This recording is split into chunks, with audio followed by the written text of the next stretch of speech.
Hello, everyone. Welcome back to Court of Swords. It's been a while. It's been a week or Welcome two. back. I don't know how long it's been. Come on in. It feels Have a like it's seat. been a while, though. We missed you. We did, yeah. Zeke and Adam are back from Japan. Max is back from Boston. Dan's leaving. He's out. We'll see you guys next Dan's week. Dan's going to Boston. He's going to Japan. Thanks for coming, Dan. Nice to see you again, buddy. He's out here. We'll see him a All little that bit. is the yeah. I'm going to Boston. I'm going to Japan, and then I'm coming to PAX. Yeah. That's good. That meme should have stuck around a little bit longer. It should have been good. Yeah. I feel like it popped up a little bit here and there after it died away. Yeah. It's a good one, though. I like that. It's a good one. It's a good one. It's a good one. Max, you're a little bit sick. Is that all you do at PAX East now? Do you just go get sick and say thank you? I appreciate I just the make sickness. out with everybody I can. just Doesn't leave? matter if they're an enforcer or just Yeah. no. You got to be careful with that. I man. listen. I try my hardest not to get sick. I have hand sanitizer. The worst thing about tweeting that you got sick is like the shame. First of all, of like, wow, you got sick. You clearly don't know how to keep yourself Man, away from I don't think germs. that's true. That No, I don't think that's that real. shit is my favorite. Okay, The internet that's the first loves part. doing That's that. the first part.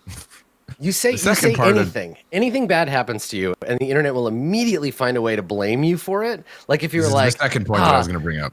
I got mugged today, and the internet will be like, "That's what you get for walking through Mugger Town." And you're like, "No, right, someone yeah. mugged me, you fucking dick." And Yeah. they're like, "Well, that's your fault, though." So The most Mugville, common- USA. It's rough. Most common thing that happens when you say that you got sick at PAX is like, well, see, that's why I bring hand sanitizer and I, Doesn't matter. limit, like, it doesn't matter. You just need one slip up. Also, I feel like people forget that, like, when you touch other people's phones or your phone, all it takes is one fuck up to just, get that there. And also, you're a regular PAX goer, right? And then this is going to be like, ooh, big boy Gassy here, such a big superstar.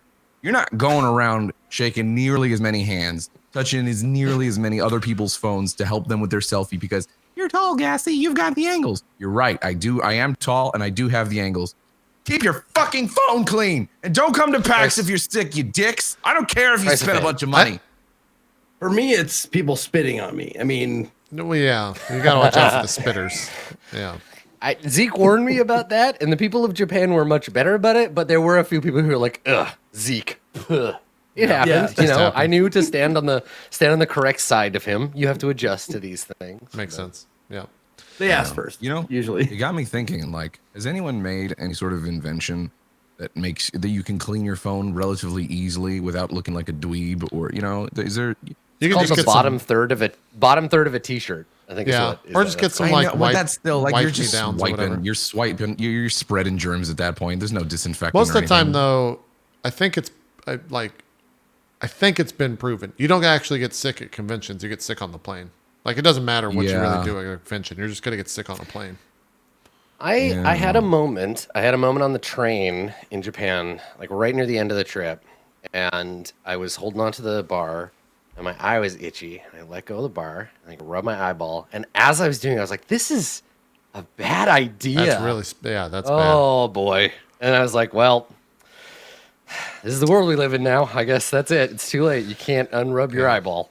That's a start to one of those apocalypse animes, as they say. That's how it begins. It's a white guy from Canada just rubbing his eyeballs on some fucking train poles. Yeah.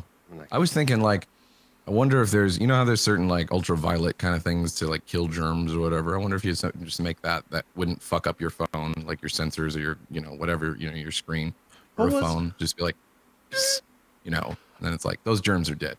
Now Then you're a remember, fucking dweeb and you're like, hold on a second. Here's what PAX needs to get. PAX needs to get some of these. So apparently, Aaron was telling me in St. Louis, we have one of, I think, like 3 ambulances in the entire U.S.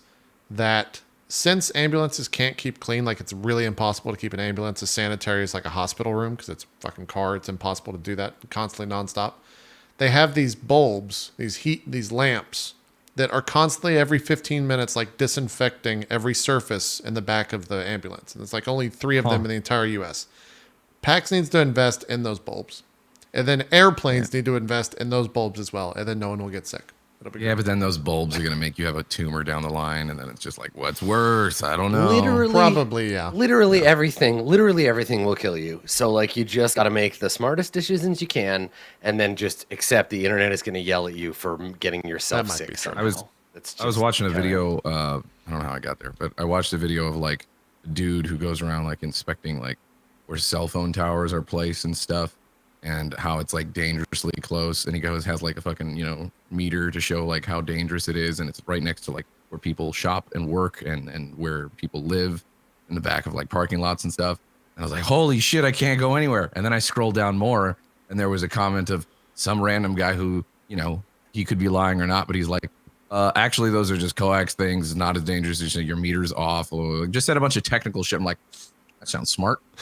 Maybe this guy's full of shit. So I don't know who to believe, Yeah. Probably a bit of both, I guess. Some cell towers are, generate a high frequency and an amount of radiation where it shouldn't be. Look, it's here's scary. what you I don't do. want to go Hold on, anywhere anymore. I'll tell ever. you how to not get sick. Hey, Dan, when was the last time you were sick? And you go to your office. When was the last time you were sick? Like a couple weeks ago. Okay, he goes outside just to his office and he gets sick doing that. When was the last time I was sick? A year. When have I gone outside? When I moved a year ago. JP, yes, but can we also consider that mental health is a form of health? And if you just stay by yourself in your basement your whole life, you're gonna go crazy. You're gonna go real crazy. I've already been So it's crazy, a delicate. Adam. Once that's you've what I'm saying, been it's a crazy, delicate it doesn't balance. matter. It's fine. You get immune to it after you go crazy for a little while. That's right. You can get a cold like once Yeah. every 6 weeks or so, or you can just be banana ram the rest of your life. It's fine. What you Do guys whatever don't make your know is the choices. finger shows I put on for myself in the TriCast studio room every Saturday at 5:00. I just sit there and I've seen the little finger puppet show. puppets of Yeah. all of your friends. Like, hello, So- JP. Hello, how are you doing? Oh, I'm fine. What a lovely convention. Yes, it is. I'm very popular here. Yes, you are. We love you, JP. Thank Yep. you. And then the dreaded monster Swimming day cat. already. The dreaded monster, aka my cat's dressed up, is like Godzilla. Will walk on the set, and then it gets real crazy. It's real crazy. So you're saying crazy is like herpes? Like once you got it, you got it. You don't need to worry about it no more. Yeah, pretty much. Well, it's also like herpes in the sense that most people already have it. So whatever. That's also There true. you go. Yeah. Yeah. True story. Yeah. Everybody's just living one foot in the grave, or they're crazy, or both. Yeah, that's all accurate. I had to go. I had to 100% go and accurate. try and have a good time with that person in Japan. It was great. It's like, oh my god, look at that beautiful thing. It's like, yep, everything dies. What are you talking So about? What's the who deal, broke man? who broke who first on the trip? Who broke who first while in Japan? That's the real question. Who finally was just like, I gotta get the fuck away. I gotta go. You go do your own thing. I'm gonna do my own thing. Who broke first? We actually were smart We and talked about it in scheduled time. advance. Oh, Yeah. We knew in advance, like before we got to that point, when to like break off. Yeah. Yeah, it was pretty good. that's smart. That's smart trip going. It's good stuff. It's good stuff. Yep. We did get in a couple of heated exchanges, Yeah. but they were Yeah, it just turns- surface shit. They were just like opinion shit. It wasn't like Yeah. personal stuff. It was me going, my opinion's better, and him going, nah. Well, you didn't have the internet to really release that every day, so Yeah. Subtweeting each other to random Japanese people around us who didn't understand. Just whispering as they go by. yeah. This guy's a real dick. I'm not talking about anybody in particular, but if somebody around here had a bad opinion about Fight Club, boy, would they be wrong. What an asshole they would have to be. Don't you think, Hiroshi? Karimasen, sorry, I don't. Yeah, uh-huh. See, Hiroshi agrees with me, you fucking jackass. Jeez. Jeez. It's good stuff. Good name, Paul, by the way. Yeah. Yeah, thank you. If you missed, I'm sure, Adam, did you do like a Japan trip recap already? I know Zeke did one this afternoon, so I was gonna say go watch his No, stream Zeke, for that, yeah, but- Zeke did his recap. There's all the VODs from our backpack stuff in my VODs right now, and then I'm gonna put together a big highlight reel, and we're gonna find a way to publish that. But I haven't done like a sit down, and I got role playing games to do. I don't have time for that shit. It's true. I get it. I get it. Max, was we great. talked. It was a good time. I'm glad you guys had a good time. Max, we talked about your sickness, but what do you do at PAX now? What is PAX? Is it busier than normal? Or is it busier than it was last year? Is it just continuing to grow somehow? It is. It is still really, really busy. That's Even on insane. Sunday, there was a lot of people there. It was They had an extra crazy. day. They started on Thursday this year. They had a brand new day of PAX. I forgot that it was 4 days and didn't realize until I like booked my last minute tickets for my like flight because I thought I booked that, but I didn't. And man, I was just like, oh shit, 4 days. I didn't even go the first day. That was a burner day for me. That was like first night I got in, I drank, I expected to sleep in, and that's exactly what I did. Yeah, it's a lot of PAX. I'm totally content with 3 days. I'm sure there's I know that a lot of people like want more days of PAX just because it's like a, you know, they get to see all their friends and stuff and meet new friends that they haven't met online. There's a whole bunch of reasons to go to PAX other than just the games and the show floor. And I feel like that, you know, that translates to streamers as well, but it's exhausting, especially when you've gone year after year after year after year. You're like, I don't know if I need that. So it's just gonna be a personal thing where I probably just dip out a day early.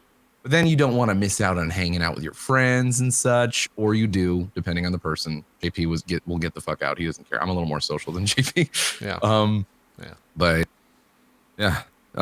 PAX for me, I don't do a whole lot of I pepper in a little bit of business stuff, a little bit of like, you know, at least one day to check out the indies. That was Sunday for me. And the indie booth, Jesus Christ, it just keeps growing and growing. And I'm totally okay with it. They should just turn it into the IndieCon. Just do fuck, that, fuck all the honestly. AAA shit. No one fucking cares about booths left over from E3. Just fucking show us the indie shit. And JP and Max never received any other AAA sponsorship again. Fine.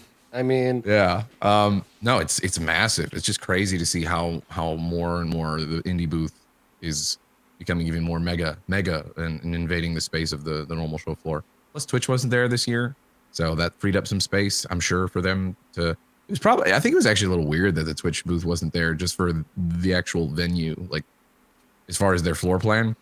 I saw somewhere on Twitter that know. they weren't allowing lounges. Yeah, is that? Did you hear that? Was that a thing as well? They're not allowing lounges anymore. There was an area that was a little Interesting. bit before the, you know, where it like cuts off where the Skyway is or whatever. Upstairs. And it starts to be, and it's no, like it wasn't upstairs. I'm saying I use that as a marker because that's usually like past the Skyway, the walkway above. Oh yeah. Above the show floor is like that's D&D and, you know, tabletop and all that stuff. Around that area, there was something that said the Discord lounge, but I don't think it was actually like a lounge. I think it was just kind of like a, hey, sit down on a beanbag. I never actually walked there, but yeah, no, I didn't see any lounges or anything like that. Huh. so if they're not going to allow lounges anymore, where am I going to go to get a drink and be surrounded by people I didn't want to talk to in the first place? Yeah. You know, true. Where am I going to go? How am I going to get that con The experience Westin? of being surrounded by people who Yeah, I guess you just go to the I Westin sort of bar. recognize? You just go to the Yeah, Westin. okay. Now you have to Westin pay for store. your drinks. Now you God can't damn it. just like grab one for free. You have to pay. Weston is still kicking. It's still terrible in terms of. They still have the one booth. No one from the one Weston bar there. management is ever going to get, you know, the message here, but I just don't understand them. They know it happens every year. They just probably just don't give a fuck at this point, or they're trying to not make the Weston the spot because they never have enough bartenders. A couple years back, they had satellite bars. And I was like, okay, Yeah, that's what I was leaving about a to little bit of the no satellite bars. I feel like even less bartending staff throughout the entire time than they've had before in previous, or at the very least, not, you know, an increased amount. Yeah. And all the bartenders, I get you're stressed about that and stuff, but this is your job. Like, if I'm a bartender during PAX, I am nice as fuck, even if somebody's mean to me, because I want that tip. I want to get like fucking money. I want to get paid. I'm going to deal with it.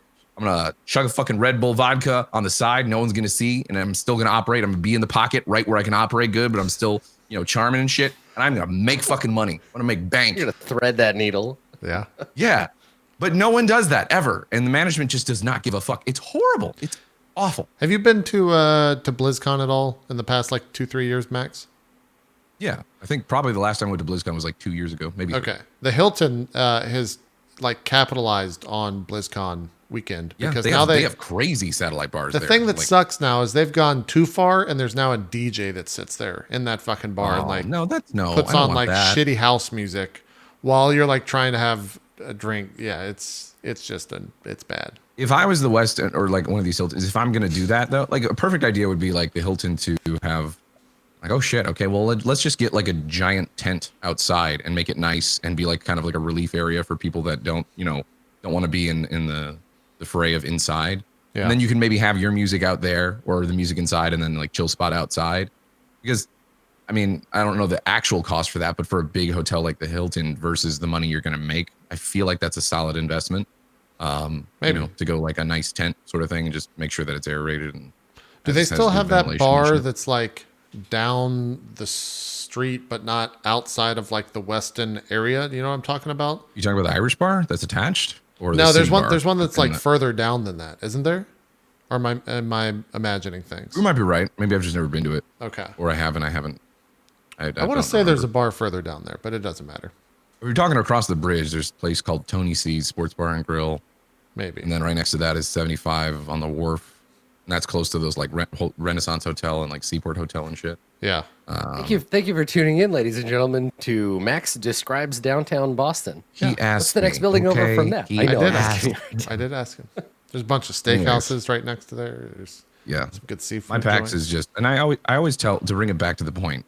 I always see like a bunch of new streamers and people that are super gung ho about going to PAX, and I do feel like a jaded asshole because I am. But I always tell them like, you're excited now, enjoy it, because eventually this is just gonna wear off.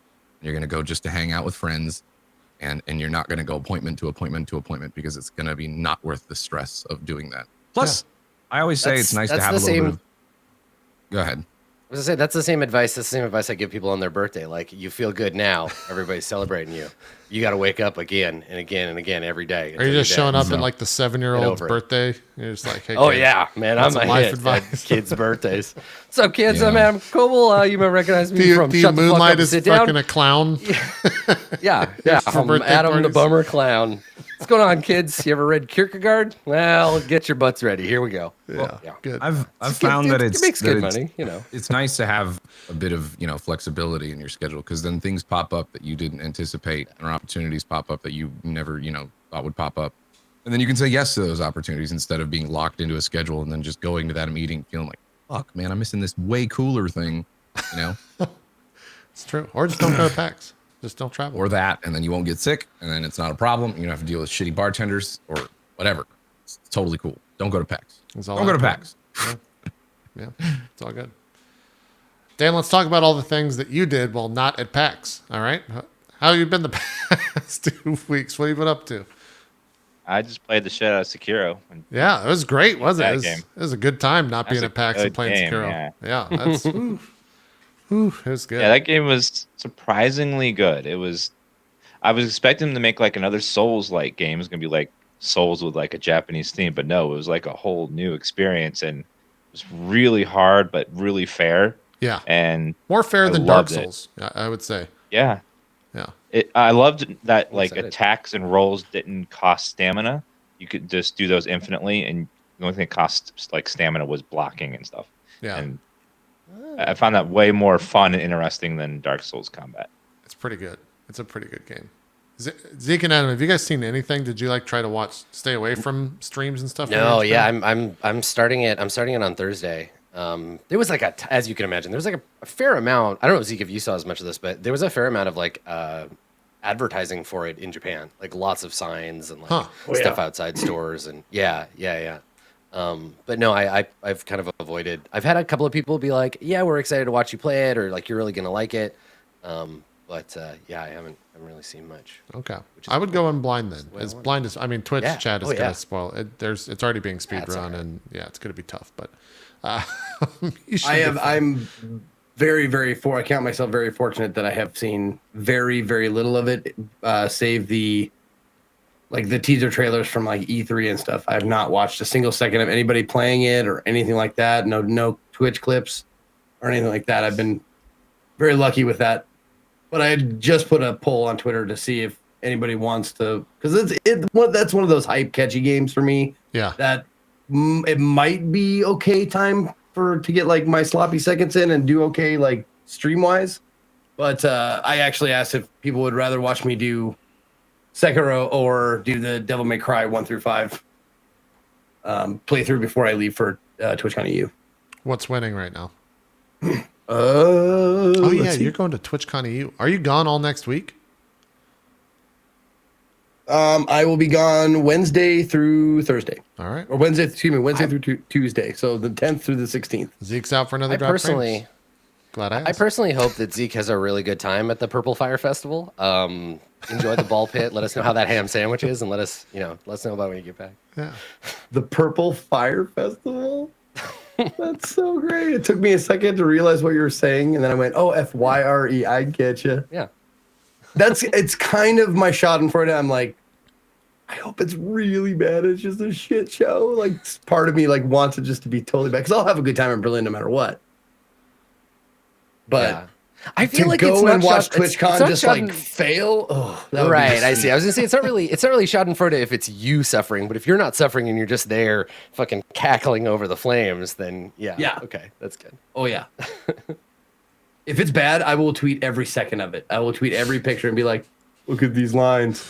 Look at this. Look thing. at this merch. Look at this panel. Look at this lineup." Like I will be just shitting all over it because it gives me life. Nice. Okay. All right. What did you look at the poll? What's winning for Thursday? Let me see here. I'm just curious It if I'll have is- something to watch. 883 votes in so far. I just posted less than an hour ago. 71% say Sekiro Okay. and 29% say DMC. I thought it was going to totally swing DMC. I think they just want to see you rage because, like, I got pretty frustrated at the game, and I think they want to see you rage just like they did me. So that's probably Yeah, I got to figure out a way that if like maybe playing it for a little bit that I can make it mine, like I did with Dark Souls 3, where I just like my first time playing it, I just did pick it up, play with it, like meaning like whatever weapon I pick up, I have to use it. Do you want me to answer that? No, Okay. I don't. Thank you. I'm glad I asked. Yeah. Okay. Don't read chat as well. Learn lesson to be learned, chat. Lesson to be learned. Yeah. Always ask if you don't know. That's true. Don't just give out information. Yeah. Ask if it's okay to give out the information, or will you piss off the streamer? Mm-hmm. If you care. Obviously, if you don't care, be a dick. Go ahead. It's true. It's true. Have you gotten to the fire boss yet? I had a lot Wait, of there's a- people. There's a lot of people that were like, "Fireboss? How dare you?" I don't even want to say what they're going to say because I'll ruin it for Zeke. But there were a lot of people that would just come in and say, like, has he fought that boss that does XYZ yet? Oh. Oh, shit. Oh, fuck. Okay. Yo, you're sorry. watching Empire Strikes Back? You're watching Empire Strikes Back? Cool, you get to the part where you find out that Darth Vader is Luke's dad yet? Yeah. Oh, no, you didn't get to that part? Oh, man, I can't wait to see when you find out that Darth Vader is Luke's dad. That's going to be so funny. Yep. You're It like, was one of well, those things where I wish I didn't you take my say time that. with it. You say that, but well-meaning people will do shit like, did he get to the boss where all he has to do is roll? And not know that's like, you just totally gave away the whole thing. Yeah. Fuck you. Yeah. It's Yeah. very true. It's very true. Anyways, I'm excited to watch you play, and I'm glad you enjoyed it as well, Danks. It's a hell of a game. I saw you're playing some more Tropico, or at least playing Tropico. Tropico 6. Yeah. How's that Yeah, going? Tropico 6 is Tropico 5, but with a better engine. It's Oh. really not much different. Okay. They release like the same game almost every year, but it's got slight improvements, but it's not much. If you like Tropico, you'll like it, but it's basically just a prettier, better running version of 5. Okay. Noted. And then you just made the whole video game circle here. You played some Sekiro, some Tropico, then you played some Yoshi's, something or other. What are you doing, Yoshi's something or Crafted other? World. Yoshi's Crafted World. It's a adorable, cute little platformer game. It's kind of like Nintendo's take on Little Big Planet, where like Is it all out the yet, or is it is- early? it's out. Cool. It's made like all the set pieces are made out of like real physical objects, like toys and stuff. Like how that style of how like Little Big Planet does it. It's really fun little platformer if you like cute little games. Not super hard. It's just challenging enough to be interesting. Gotcha. What's next on the list? This week's dry, so I'm curious what you're gonna jump to after that. Probably Borderlands 1 Remastered comes out tomorrow. Yeah. Check Yeah, that one seems out. cool. I'm gonna ask you something. The rest of chat, just don't listen to me and Dan talk about this because some opinions and hot takes might be said. Were you as hyped for Borderlands 3 as everyone else, or did I miss something? I I was excited for it, but not like jumping out of my skin for it. Like, Okay. it was a fun game, but not like a game that I'm like obsessed over. Like some Secondly, people. after seeing the trailer, are you as hyped for it as everyone else is, or do you agree with what IGN said? Can we talk about how fucked up that presentation was? Dude, that presentation was the worst. Holy shit, that was so bad. What the fuck? That was so bad. You know it's bad when like the audience is screaming, "Download VLC player!" Like the staff in the back. That was like, that was I think that might have just been my nightmare that I was witnessing. Somehow my nightmare came to fruition and did not happen to me, but happened to someone else, and I had to sit there and bear witness to it because it was. I didn't see it, so just cliff note what happened. I'm assuming a real bad playback presentation Technical problem. issues. Yeah, It was like they try to start. They were trying to play a video, and it was running at like maybe 5 frames a second, and like then it crashed. It looked like they were running it on a shitty laptop. It minimized, and it showed it was like running on Windows Media Player and on this really shitty laptop. So they're trying to play the video for Borderlands 3 and stuff, and it was just going horribly. How does that happen? But even before the video fuck ups, the whole thing was just really like you could tell that it wasn't rehearsed. Like if your baseline is like an E3 presentation, like Nintendo or Xbox or Sony conference, that shit looked like it was like the kindergartner version of it. Like it was really not rehearsed. It was like Randy Pitchford walking out on stage, and like he did a fucking magic trick for like 20 minutes. He did a goddamn magic trick on stage. Like he did a fucking magic trick. It wasn't even that good. It was so 15 bad. minutes of just waiting for it to finish. It was just going on and on and on. Yeah, and there was like this weird running gag where they had the creative director out to like, they handed him a mic, and I guess this is from some other conference, but they handed him a mic and then didn't talk to him at all, so he just stood there for 15 minutes, and then he just walked off stage, and like that was the joke, to have someone up there and just let Randy talk for 15 minutes while this guy just stood there with a microphone in his hand, not saying anything, and like getting interrupted anytime he tried to talk. That was like tolerable. And then like Dan said, they got to where it's like, all right, let's roll a clip or roll the footage. And it's like 5 FPS. They show the whole thing, and like Randy comes out and he's like, oh, that was some tech. We're going to try running it again and see if it's any better. They said they got it fixed. They started it again. It's not fixed. And they go back to Randy, and Randy's like staring off screen. And it's one of those things where like they bring the developers on to talk about what was supposed to be announced in the video. And then the PAX people are like, all right, we got it fixed. We're good to go. And he's like, you guys good? Yeah. Okay. They run it again. It's not fixed. And then they just sit on a Windows capture. Like it's showing the taskbar and like the desktop of Windows, and they're running it in Windows Media Player. And they're like, and then Randy says something to the effect of like, well, I guess we should have brought our own equipment, huh? But not trust PAX to get this to work right, or something like that. And then I start having like a breakdown about what the fuck he just said, insulting the like tech staff. Yeah, you don't want to turn on them. Like that's just such a bad move. And like the crowd starts chanting well. VLC like Dan's saying, and then they finally somehow, I don't know what happened, but they got it to work. And then they were like, all right, thanks guys, we'll see you later. And that was the presentation for like an hour and 15 minutes. It was really tough to watch. It was really bad. But Borderlands 3 is a thing, so that's cool. Did it look cool? And I've still not seen it. And it looked like 2. It looks didn't really like look any Borderlands 2. different from That's 2. upsetting. It looked exactly like Borderlands 2 to me. I couldn't tell you the difference. I hear grown-up Tiny Tina is a thing. Yeah, she's older. Time has passed.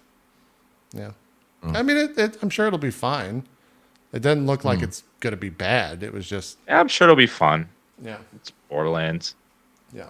It'll be good. Financially, it has to be a hit because they're in big financial trouble after Battleborn came out and flopped. They put so much money in that. Yeah, they are. So it was a weird thing. It was a really weird thing. Well, I'll show some of that tomorrow on Drop Frames because it's worth bringing up again and at least seeing, because it was bad stuff. Anyways, we're here to play D&D because we haven't played D&D in like a week and a half, so we should probably play some D&D. But first, We gotta watch that Okay. recap to see what the fuck happened 2.5 weeks ago. So here we go. Let's see what happened. Previously on Court of Swords, Berg attempts to flee his prosecution, but is stopped by magic from the jester nearby. It seems that judgment is inevitable. Even Ramus's begging doesn't help, so Ramus decides to leave Berg to his fate. Berg ignites his hammer, panicking the crowd and prompting intervention from the judge, who doffs his robes and becomes extremely large. Battle ensues. Yotazo is knocked unconscious, but Mahari manages to avoid getting himself entangled in the other character's trouble. Yota is dragged away by servants of the court, and Berg flees into the city. Yota awakens in the presence of a terrible shapeshifter in a dark cell somewhere, and speaks briefly with his huge cellmate before being taken away to meet with his captors. Berg wanders the streets of the necropolis and meets Idle Hands, a beggar or something, willing to help. She offers to assist Bert in finding his missing friend, and the two head off. Ramus makes some new friends because somehow, miraculously, he critically succeeded at a charisma save. Magnificent. He and his friends, merchants of some kind, end up drinking at a bar until Berg arrives. They're reunited, and there seems to be no bad blood regarding Ramus's abandoning his ally at the gates. Yotazo is introduced to the king, and nearby, the knight lies seemingly dying in bed. The king tells Yotazo that she likes him. He reminds her of a toy she once had. They speak briefly. She learns that he is from beyond the vein, and is very excited to show him off to the fool in verse, her overlord and Mara controller of opportunity. Yota is bathed and pampered by her servants in preparation. Ramus learns that his new friends are flesh crafters, and the faction known as the Maximalists are currently en vogue. The name Aorta is mentioned, a significant flesh crafter. They all go to meet with him. Mahari leaves for the slug farm, and to meet with obstinate bugfucker. As Maharib arrives, he hears gunshots and rushes to investigate. And that's where we're currently at. That's where we're at. So we need some goals for y'all. Some goals for all y'all. So let's talk about that. Let's start with Maharib, because you're going to be the focus of the kind of initial action. We're going to cut right back to you. Okay. So what do you want your goals to be? Right now you are alone. You're the only one that didn't make it into the city, and you have this. You're at the farm, the slug farm, to meet with obstinate bugfucker. This is where Fantastic. princess. Yeah, right. This is where the princess is, and something is going down. You hear gunfire. So what would you like your goals to be? I have to somehow make a goal that's obtuse enough, or not obtuse, but broad enough for whatever this next situation is to go well, so that I get XP for it. But I have no idea what the fuck is going on, except for these two shots.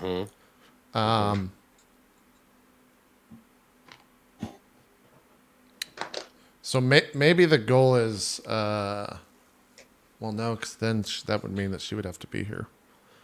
I was gonna make the goal like meet up with whatever her name is out here. Gun princess? Yeah, she's here. Okay, so the gun princess. I can tell you that. Like I'm not gonna be like, you get there and she didn't go here and like whatever. Like yeah, that's fine. Yeah, good. Yeah, right. Like Then maybe the goal is to reconvene with the gun princess, or with gun princess, and find a way inside the necropolis. those sound like two goals.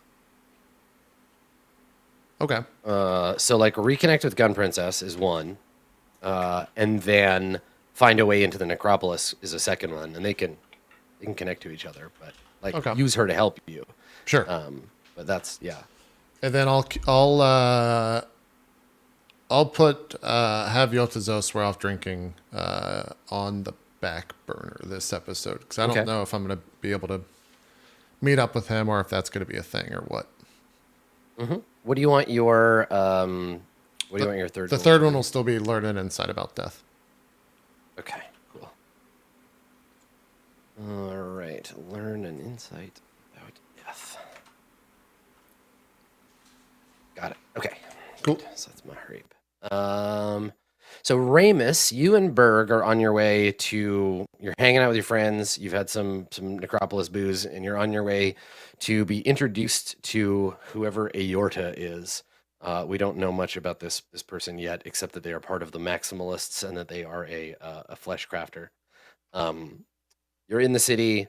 You're kind of like on your own, but Berg, you're a vigilante or whatever, right? You're an illegal operator because the judge is still ostensibly after you, not in blood cloud form, but like, they know you're in here.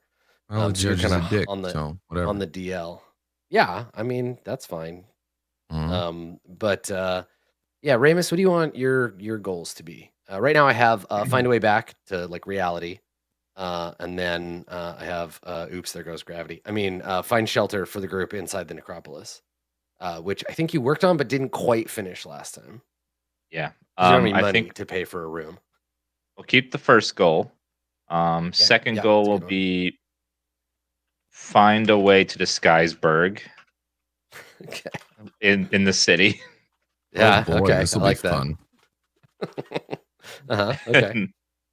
And then get into Aorta's service. Oh, work for it. nice.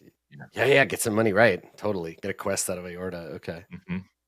Mhm. All right. Cool. Good. Berg, what about you? What do you want your goals to be? Obviously, escape the void should stay. Find a way to strengthen his Okay. weakness in fighting. That one's kind of just on a timer for when I level up, right? To be able to. How did we determine that? There was something that The goals I have for you right now are find a way to overcome my fear and escape the void. Right. And currently, right now, we're headed to go meet the big important flesh person. Flesh. Yes. Reaper? Crafter. Crafter. Okay. Yeah, you know that there are at least two schools of flesh crafters: the minimalists and the maximalists. There may be others. The flesh crafters in this town, the ones that are currently kind of on the rise, are the maximalists, and Aorta is a member of that group of flesh crafters. Right. I really like that Berg has or that Ramus has a goal to disguise Berg, and you're about to meet something called a flesh crafter. This could go very, very well. I'm super excited. Yeah, given that, it makes sense. I guess I'm just gonna have my third goal is as create a successful disguise. Okay. That's it. We're just gonna keep it vague because specificity is not good here. Create a disguise. Yeah, to hide you from the. Yeah. Okay. Cool. I'm gonna look like one of those things from you ever play The Forest? Those things with just like eyes and nails and body parts hanging out everywhere. Yeah, you're gonna look like a Cenobite. It's good though. It's good. Yeah, you'll fit right in. Right. Yeah. Because right now you're dressed up like a Mormon at a goth club. So actually you're dressed up like a Catholic priest at a Cronenberg. Sorry. That's actually really good. I like that. Cronenberg. That's clever. Nice. So Yotazo, you're separated from your friends, but you're in a maybe a better, maybe a worse place. You were in a hole in the ground with a scary fur monster, but you've been brought up from that hole and been given a position of some care for the time being, at least, until they know what to do with you. And it sounds to you like the king wants to take you before the fool in verse, or at least show you to the other members of this weird mockery of a court. So what would you like your goals to be? Hold on, I had the fool inverted in verse. The fool in verse, yeah. Okay. And the fool in verse is the head of the comedy ruling class, right? Yeah, the Divine Comedy serves the fool in verse, who is the Mara, who may or may not be present in this city, but currently is controlling it. Hold on, say that one more time. Okay, so the hierarchy goes: the fool in verse is Amara, who is served by the Divine Comedy, who are the knight, the king, the queen, and the page. And okay, then they run this whole fucking circus that is currently in control of, or mostly in control of the necropolis. Okay. So the Fool in Verse is the Mara that runs, or basically like presides over the comedy, Divine Comedy. Yes. Okay. And it's the Divine Comedy is what it's called? That is what full? it is called, yes. Okay. Cool. Okay. So my goals are I'm going to keep 2 of them. Investigate stories / rumors about a door to heaven. Or a door to heaven. Find a way to alleviate my addiction / cravings. See if they can help me, because it would be better if I wasn't a fucking alcohol craving lunatic in their service. Sure, yeah. Or whatever. However, I try to convince them. Give me the wording on that first one again. Investigate stories / rumors about a door to heaven. Okay, stories or rumors. Good. That was the part I missed. Yep. Okay. Mm-hmm. Find a way to alleviate my addiction / cravings. And the new goal will be get in good enough with my new master to garner a boon.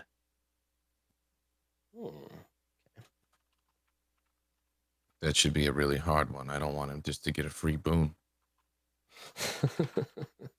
Kids are not just giving out boons. You Japan traveling asshole. I'm just kidding. All right. I'm sick. Be nice to me. I can be a dick. All right. Yeah, it's fine. No one was being mean to you. You were being the mean one. Jesus. I'm still sick. Okay. Is your illness make you a projection artist? It just means that karma can't get me because I'm already fucked. You know. Oh, okay. Oh, think that? That's like the kind of T-shirt that you would get at like a '90s like head shop. Karma can't get me because I'm already fucked, and it's got like a weed smoking frog on it. Like, yeah. That'd be something they sell at my new favorite store, Hardcore Chocolate. I copyright that design. That belongs to me now. I will license it to you if you want to use it. So let's start with Maharib. So you ran off to the source of the sound, right? Yeah. You heard these gunshots. You're just like running around, sloshing through this swamp. There are like kind of large skin or like hide tents kind of around the area, semi-transparent like tents, and you're running around the side of this biggest one. And when you get around the other side, you can see that there is a pool, a kind of shallow pool, dotted with various multicolored eggs. They're just kind of like sitting wet in the pool, and then wriggling around are various sized larvae or grubs. And they have some of them are as long as like 30 or 40 feet. They're very big. Many of them are much smaller. They're only like 5 feet long, but they're all bigger than you'd expect a grub to be. And they're all kind of wriggling around in this muck. And one of them, as you come around the corner, one of them lifts its head up from the sludge to look at you, and you can see that it has a human face and with no nose, like a flat human face with hands growing out of the sides of its cheeks, and then jagged, broken teeth. It doesn't regard you with any particular vitriol. It just looks up and blinks with these gray, kind of blind eyes, and then goes back to feeding in the muck. And when you look past it, as it lowers out of camera shot, you can see that there is a black-clad figure lying down in the swamp. They are face down, floating. Whether they're alive or dead or how they got here, hard to say. And then on the other side of them, you see what looks like the front end of one of these worms, but there's nothing attached to the back of it. So it's a human head, kind of a like mildly like hydrocephalic, like a swollen like baby head. There's little bits of like thin hair hanging off of it. Instead of having a pair of human eyes, it is a single human eye in the center. And then ringed like a crown around the outside of its head are fat fingers, big like chubby fingers. And at the end of each finger, instead of a fingernail or a fingertip, there is a pale gray eyeball. And this thing is hovering above the water. The water is being slightly disturbed, and you can see what looks underneath to be like a caul or like a placenta or something, some kind of like bloody thing floating in the water. And you look across the swamp. This thing is like maybe, I don't know, like 80 feet, 70 feet away from you. And it is looking currently down at the body floating face down in the swamp. What do you want to do, Maharib? Can I ask you some questions about the thing stuff Yes. that I've just seen? You know what? Make a perception check, and Okay. then we'll see. Great. We'll see how many questions. 20. Oh, nice, a 20. Okay, yeah. What do you want to know? First and foremost, do I recognize the body at all a little bit better on the ground that's floating slightly a bit to be Gun Princess? Yes. Yeah. It's Gun Princess. Yeah, you recognize her like half cape. Little, like swashbuckler. Can I gunfighter recognize, like, cape. does she look hurt? Does she look hurt, or is she just? She's face down in the water, so unless she can breathe in the water, It's probably she's not going so well. She's pretty fucked up. Okay. Yeah. Secondly, you described the area. Am I to understand that this place where all these grubs are laying, wriggling, whatever, is it like a circle, or is it just a giant pit that's squared off? Like, what type of boundary is it? It's not so deep as a pit. The whole area, as I was describing as you were approaching, the whole area is marshy. It's like a marshland. Okay. And then there are occasional sections of raised dirt, like clod, to walk on. And then there is, I would call it greenery, but it's like a greasy kind of gray color. There are like ferns and a couple of trees around. Okay. In order to get from where I'm at to Gun Princess, I would have Yeah. to walk through the marsh area, potentially You in these can bug pretty areas. much run straight line towards her. There are a bunch of these weird grubs around, but like I said, they don't seem to. I mean, you're pretty far from the nearest one. You're like 20 feet, but they don't seem to care that you're here. They're not like alerted. They don't even seem to notice that Gun Princess is lying face down in the water. Right. And then have we been in this world long enough, or has Mahari been in this world long enough to understand when the cycle is going to finish? Like when the day is going to finish? Oh, like to guess how long? Several hours off still. Okay. You don't know if there's like a seasonal, like, you know, where you come from, like the season of water, the days are shorter than the season of fire, right? So there's less daylight. So you don't know if that's how it works here, or if it's on a regular clock. But yeah, you would guess there's still several hours at least before the moon makes its way across the surface of the sun. Okay. And then the other thing is I heard the shots ring off much similar to the shot that downed me when I first got hit.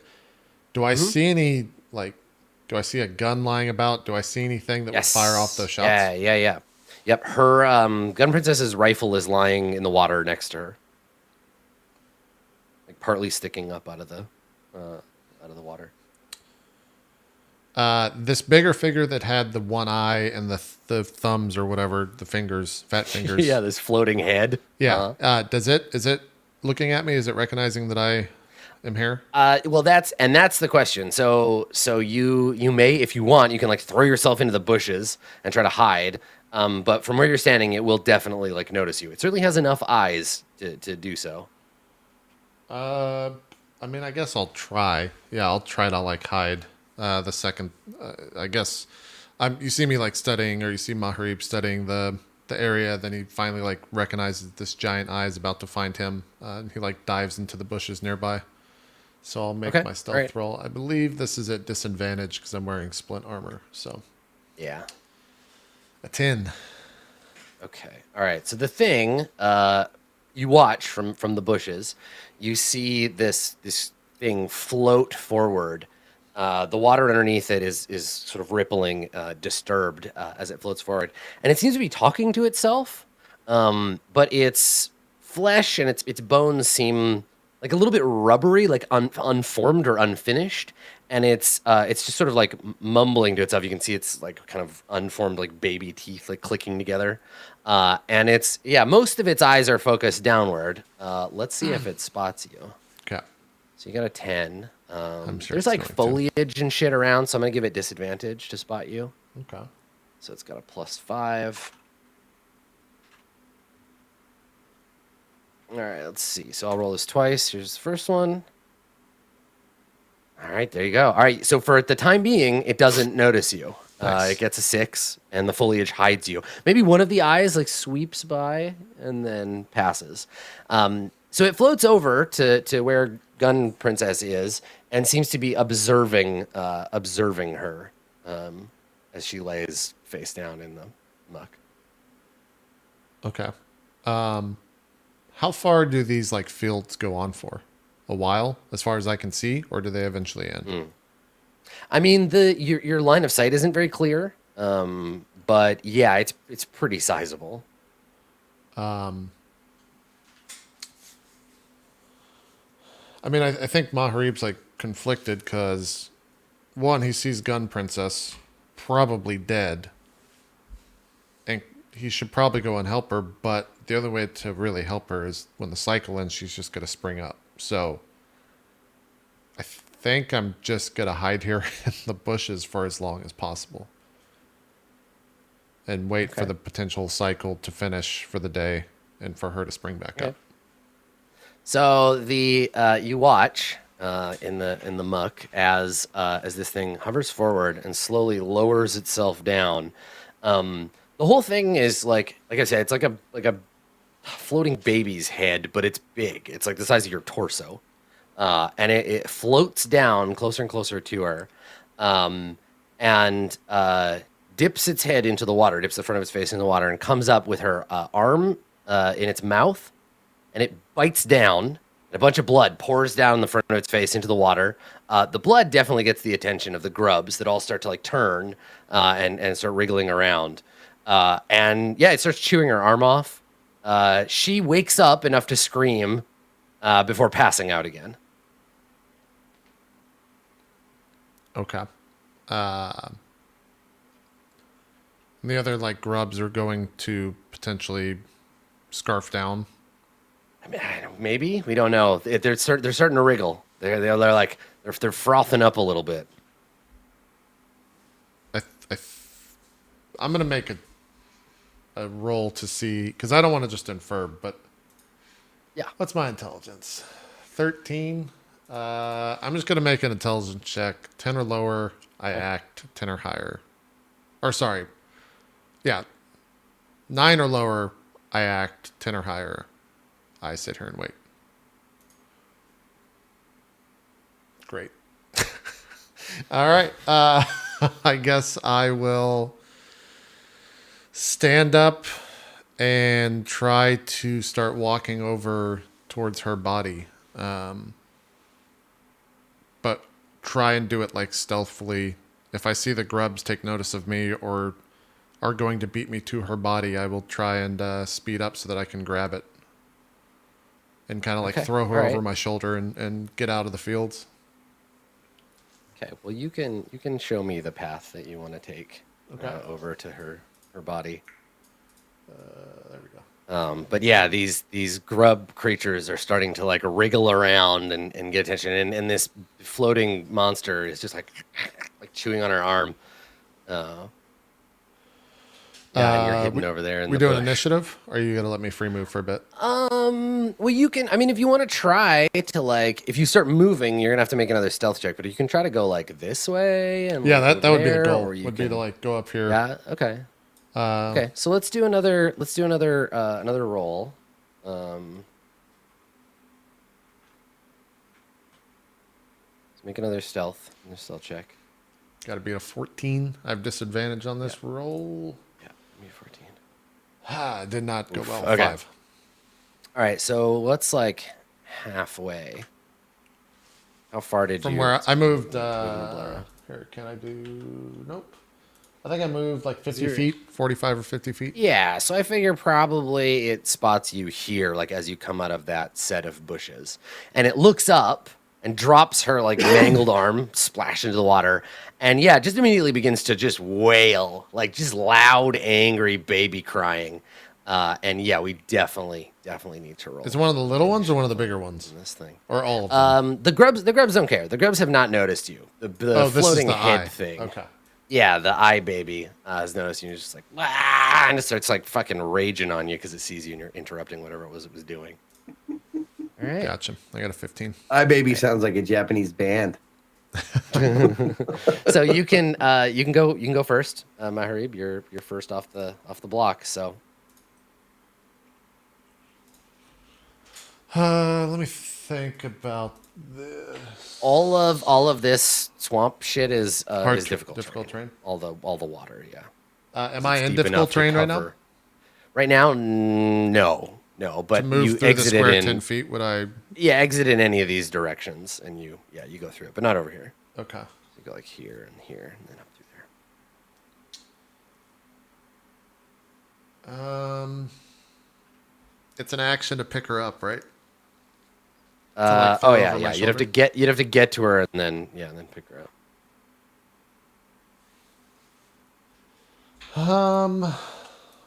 Let's see, 5, 20. Really, I could do 5, 15, 25, 30. Okay, I'm going to do that.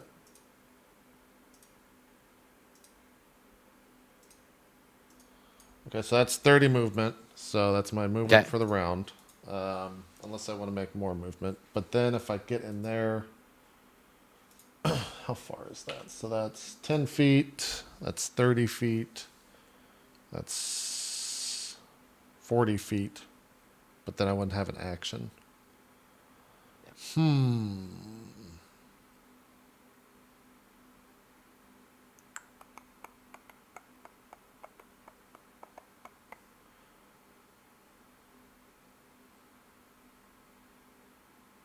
I'm going to hold action. And if any of the grubs try to, if anything attacks me, I will attack it back. If anything tries to speak to me, I will speak to it. So I will defend myself if needed to, but I will have a conversation if the conversation begins. Okay. All right. So the grubs, we'll make the grubs move at the end of your turn. The grubs all kind of wriggle a little bit closer. I'll just kind of start just wriggling in there. Just really interested in what's going on. The floating baby head creature just floats forward a little ways, and its fingers, its little head fingers with the eyeballs, start like squiggling around, and 3 of them at random point in your direction. Let's see which 3 they are. Great. Okay, so the first one points towards you, and a beam of light leaps from the eye towards you, and I need you to make a DC 14 con save. Okay. 25. Nice. Okay, so it hits you, and you feel a brief like numbness pass over you, but it doesn't affect you. The second one, another Constitution save. 20. Okay, so you make the save, so you only take half damage. You will take 9 necrotic damage. So the second ray, it hits you in a patch of exposed skin, and your skin immediately like rashes up and starts to crack and bleed. Does and necrotic then- damage reduce my HP, or is it just do 9 necrotic? No, it doesn't. Yeah, Okay. it just does 9 necrotic damage. All right. I will take the Okay. full damage then. Okay, so 5, 2, and then 3. Make a strength save. Okay. 19. Okay, so this one is just a beam of force. It's just like a gray beam that makes kind of a humming sound, and when it hits you, it tries to push you back, but you hold your ground. Yeah, and the baby just keeps like crying and screaming, and it is your turn.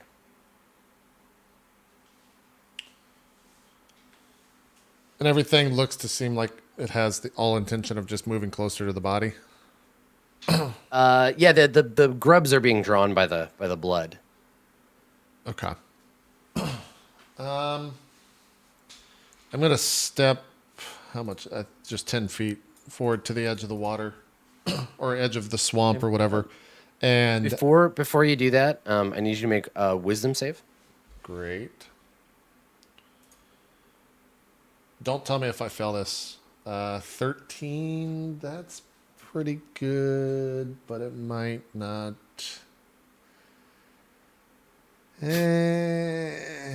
Hold on, let me read this real quick. Okay. Oh, okay. So it says you can re-roll a saving throw that you fail. So do I fail? Yes, that's a fail. Yeah. Okay. I will use Indomitable then and try to best this. Try and do it wisdom again. Save. Yeah. It's at a -1. It didn't do better. Oof. 10. All right, so you look up with the intention of movement, but instead you are stunned. Great. Your head reels. You look into the glassy eye of this thing, and your vision blurs. The world spins. You get tunnel vision, and you become stunned. So I believe that ends your turn. It does. Yeah. Okay. All right. So you'll get a chance at the beginning of your next turn to try to recover. 3 more eye beams come flying your way. And I got to reroll one of those. All right, If I'm stunned, 2, do I even 3, get to and save? 6. Yep. Okay. Yep. The stunned condition, I think gives you, let's see, automatically failing strength and dex saves. Everything else you'll get to, so con saves, for example, which is most of these abilities. Okay. All right. So make a con save. Gotcha. 15. Okay. So you make it. So you take half necrotic damage. You'll take 8. 4. Is it strength saves you automatically fail? That's what you said. Yeah. Yeah. Okay. So the pushing beam shoves you backwards into the bushes. Okay. You manage to stay on your feet somehow, and then make a wisdom saving throw. 0. Oof. Okay. So this other beam you haven't seen before, it fires this pale kind of sand-colored beam at you, and hits you square in the forehead.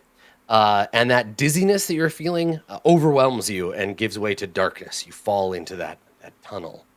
And so we see Maharib's eyes roll back in his head. He totters on his feet and then tips forward and lands face down. Am I unconscious? You are unconscious. Yeah. Okay. Yeah. You are knocked out. So we fade along with Maharib over to Ramus and Berg and Ramus and Berg's friends. As you make your way through an area of the necropolis that they have told you is called Gray Market. Gray Market is where people come to trade their goods, and mostly it's where people trade the like hunters come to trade their raw juice for the coins of the necropolis. And so there are all of these like money changer stands around basically, and you see a lot of kind of tough looking individuals, adventurer types with strange weapons and equipment. You know, you see a hooded man with like a gas mask and a big like man catcher hook, and him and his friends are selling some vials of juice. They're debating the cost with a fat man in an apron over how many coins they get. And and so you're walking into this sort of crowded market. What is Ramus and Berg? What are your reactions to this? Like when we pan across to the two of them, are you like looking around? Do you seem unsettled? Is you just taking it in stride?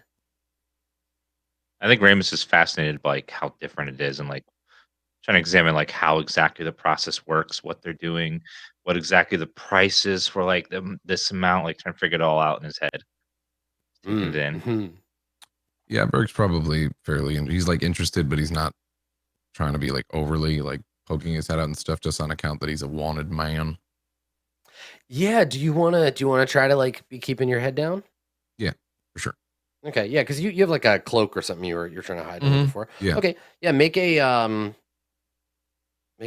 stealth roll. Here's the question. And you're in a crowded area. You get advantage. Get advantage on this because I never brought this up. Would I have to make this roll? And would that be better for me? D&D questions. Hold on one second. Yeah, so you have advantage. Oh my god, what because just you're happened? in an I clicked. Oh, I clicked back in and it did all the rolls. You know, that happened. So it was like, bloop, bloop, bloop, bloop. All right, roll stealth. Yes, please. Yeah. Well, I'm glad I gave you advantage so that you could roll 2 It helped fives. so much. Thank you for that advantage. Really did. That's nice. You rolled a He's pair not of a stealthy fours. guy. Whatever. He's a big, 5 giant, stealth. dumb fucking half work. Of course, he's not gonna be. Yeah, so maybe you're bumping into people and like, yeah. So there've been a couple of people who have like looked at you like, just get out of here. But thankfully, the more into the town that you get, the more away from the gates, you're seeing that the evidence of the work of the flesh crafters is present in this place. You walk by a man who has had his ears removed and replaced with little flesh-colored bat wings. You see people with extra eyes, extra arms. Here and there, someone has grafted a new limb onto themselves. And so Berg, being big and tall and having tusks, doesn't stick out that much. And if you, Ramus, if you want to be like having a conversation with One Last Job, he is happy to answer any questions along the way. He's a little drunk and he's enjoying his like, well, let me tell you, I know a thing or two about this place. So if there's anything you want to ask him or be asking him. Yeah, I guess I'd be like, so how much is like one of those canisters worth in your coin here on average? Well, it depends. You see, there's different variations of the juice. Some of it is stronger, purer, taken from deeper in the veins. Have you seen a vein before in person? Do you have a frame of reference for what I'm trying to explain to you? Yes, we saw one recently. So some of them are merely ectoplasmic in nature, shimmering in the air, a color, a feeling, a smell. They're ephemeral. They tend to give off brief but tempered juice. It's valuable in its own way, as all juice is, but the real good stuff is subterranean. A real good vein manifests, cracks the earth open. There's whole catacombs down below to dig around in. They're dangerous. The juice tends to mutate and modify the creature's local flora and fauna. But if you can find a real deep vein, dig around in there and find its heart down in the center, that's the good stuff. And that can go for orders of magnitude more coin, which itself is crafted with bits of detritus from the juice process. We don't have a mint here. Everyone's brought their own coins from the other necropolis, but I'm sure that he like looks around. Whenever we get this whole power structure situation sorted out, we'll build one. You can't have a good necropolis without a mint. You are most learned. It's fascinating just how much you know. It's great. Well, I've been in the business for some time, and I've Man, takes You're lucky one to she's know not one, around. man. It's so good. It's like, I've been around in the business for some time, and you pick things up. The trick is mnemonics, trying to remember things. These things come and go, and the great tragedy of living in the world we live in, my friend, is that many of us have forgotten some of the greatest mysteries to be discovered. On the other hand, it makes every day a new and exciting one, because when you wake up tomorrow, who knows what you will have forgotten. That's why. And he puts his hands up. He says, I tend to be modest about my title. I remember a lot more than you might think. Good to play. I had a feeling there was more there. You don't want to give it all away. I understand you being a little reserved, keeping it to yourself. Smart. Well, you know what they say, knowledge is power. I mean, power is also power, and money is power, and certainly the juice is power, and having friends is powerful, especially if they're powerful friends, but I know how to play cards, is what I'm trying to say. Yeah, sometimes brawn strength is power, right, Berg? Berg looks at you like, looks. Yeah. Yeah, and he looks over and he says, you are quite an impressive specimen. Who did your work?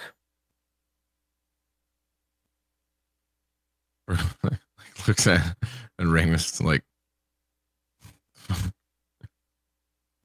well, he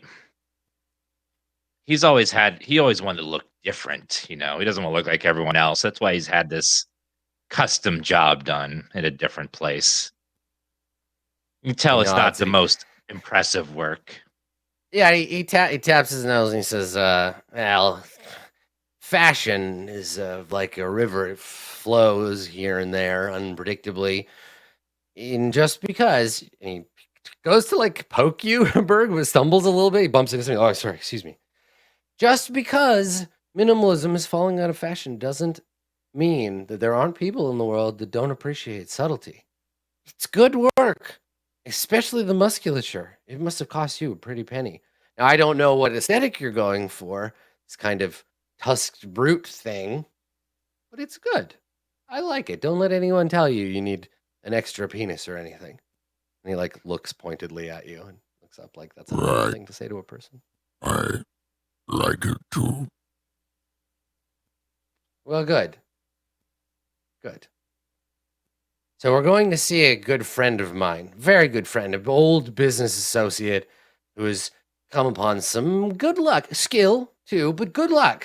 Here an opportunity, aptly named, friend of the regimes. Anyway, Aorta, fascinating individual. Individuals? Persons? Thing. They're fantastic. They've seen things you people wouldn't believe. Now, I haven't seen them in a while, which means, as a maximalist, I'm not going to recognize them. You cluster of organs. But they're very talented. If there's anything you need an opportunity, where did I leave my aorta is an excellent person to know.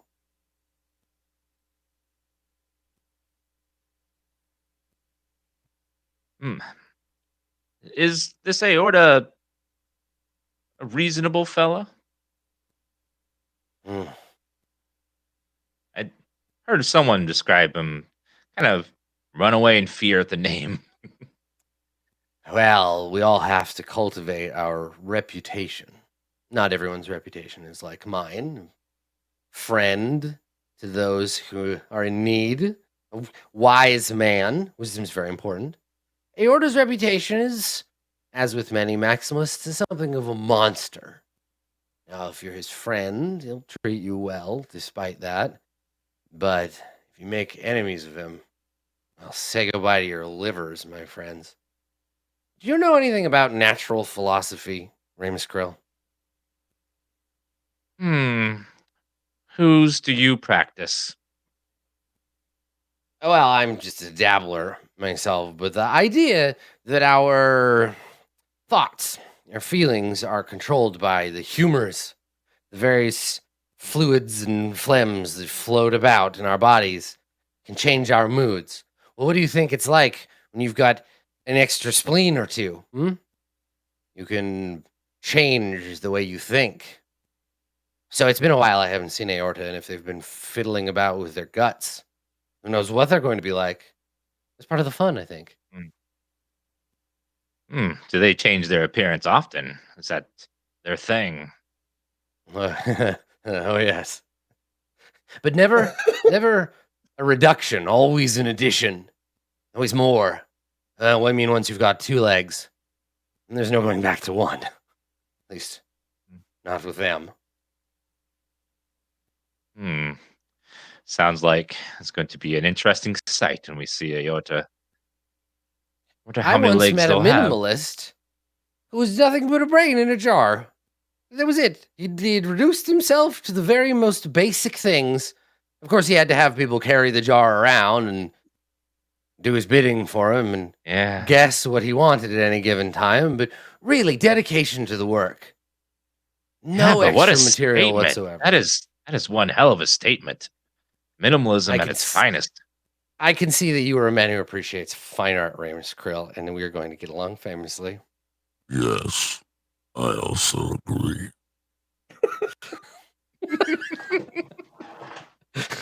Or it's like he's like same. When you're too quiet, he's just like, I should say something. Yeah, people are talking. I should be a part of this. Yes. Also that. So you pass through the kind of open air market section of Gray Market where people are trading their services, and then within there is a section that you pass through of hawkers of refined juice. People are selling energy sources, right? Juice batteries. There are folks who are selling various poultices, powders, liquid forms of ingestibles and injectables, all derived from the fountain energy that seeps into this place. And as you pass through that area, you come to what you must imagine to be the workshop of Aorta, whose full name, in case people missed it, is Where Did I Leave My Aorta? So his lair, his workshop, is a building that seems crafted from nude human beings, some sewn together, others seemingly grown one into another, a hand grown to a face, an eye socket from which a leg emerges, mouths where tongues are replaced with whole other people. And in some places you can see only the like vaguest hint of humanity in this expanse of grayish flesh, right? Where it's like the twist of a kaleidoscope of skin with like a chunk of sort of pubic looking fur sticking out of one corner. And the whole thing has made a kind of igloo of weird, slowly like wriggling flesh. And the door of which lies open before you, bones sewn together with a sheet of flesh over them.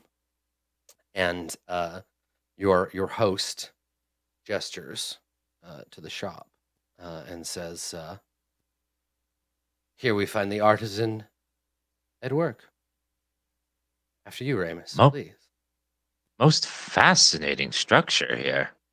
Must have taken a long time to build all this. And he nods. Time and debt. I will warn you this. The order keeps very strict books. If you owe him something, and you cannot or will not pay, you will find yourself an ornament in the wall someplace. Each and every one of these individuals, yet living, is paying off a debt to our boy Aorta. So, don't make any deals you can't follow up on. Speaking Good of advice. which, yeah, and when he says, speaking of which, he pulls his like messenger bag and he opens it up, and he pulls out a glass container with some like greenish miasma inside, and he says, "I owe the man inside some juice. Shall we?" After you. I think since you know him, it's only polite if you go first. Yeah, well, thank you. Gracious of you. He does a little like a bow, stumbles a little in the mud, and then heads for the wall. So when you come inside, it is indeed a workshop. It reminds you a bit of like maybe when you were a kid at the monastery, like wherever the monks would go to like sew clothes. I don't think there was like a tannery in the monastery, but Berg, you might have been in a tannery before. So there are around the outside. It's a single room, and around the outside there are enormous like racks, basically, upon which various hides have been stretched to dry or to be scraped or whatever. So there's like tanning hides around. There is a smell in the air that is like acerbic, this kind of like it burns the back of your throat smell. But on top of that, there's like a very definitive multi-layered body odor smell in here. And then in the center, there are a number of like vats with wooden lids on top of them. There's like 4 or 5 of them, big vats, like hot tub size vats. And then there is a table, and on the table there is there's a set of metal restraints. Right, it looks like the kind of table you would strap a lunatic to, but it is currently empty. Behind the table, however, and I'm going to need both of you to make wisdom saves upon viewing this terrible sight. But behind the table, actually make the save now, and I'll tell you what you see. Wisdom, you say? Yeah. Berg's specialty. Eh.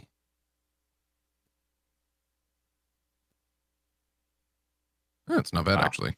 Okay, all right. So Wow. Berg, you steel yourself against horror, but Ramus, something about what you see your initial impression of it like shocks you to your core.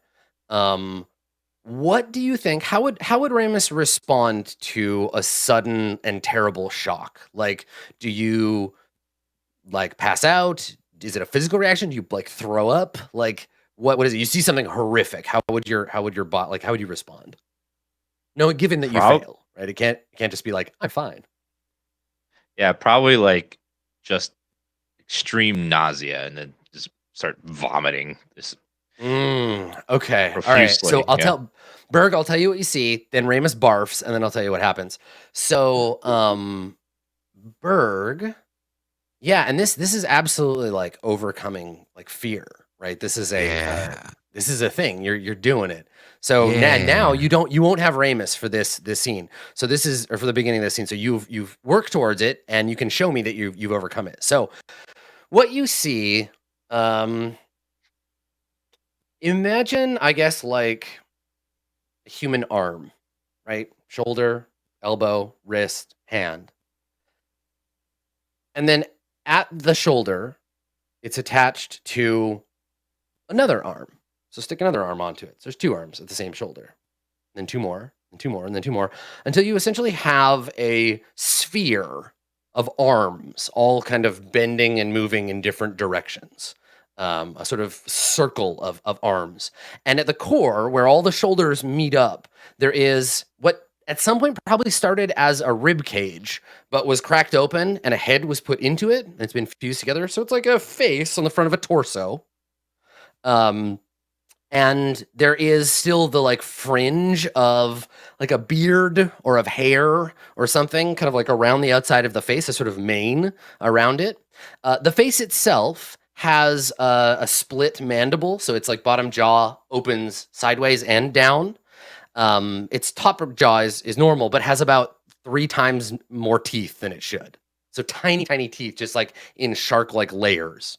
And then the nose has been removed and taken away so that it can fit a cluster of like maybe a dozen eyeballs of varying size, all kind of blinking in different ways.